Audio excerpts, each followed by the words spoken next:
माधव यद्यप्येतेन पश्यन्ते लोभो महतचेतसः कुलक्षयते तन्मोसं विक्रप्रोहेतपातकं कथं न ज्ञेयमस्माभिः पापादस्मान् निवर्तितुं कुलक्षयते तन्मोसं प्रपश्यद्भिर्जनार्दन कुलक्षये प्रणश्यन्ते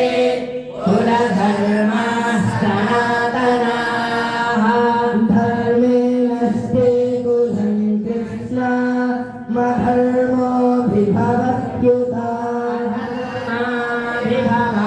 कृष्ण प्रदुष्यन्ते कुलश्रियः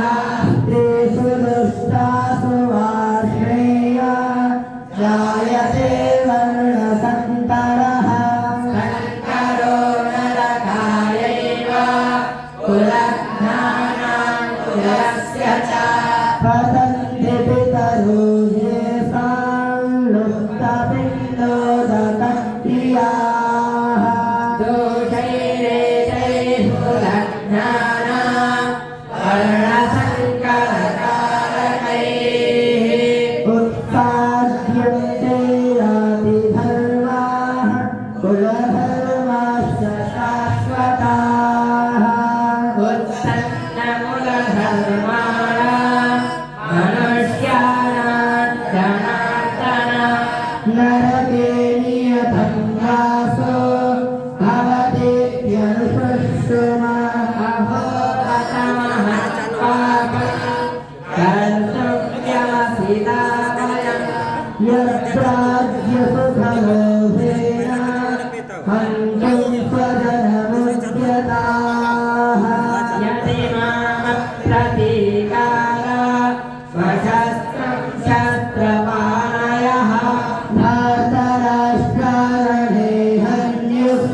तन्मे क्षेमतरं भवेत् सञ्जय उवाच एवमुक्त्वार्जुनः सङ्ख्ये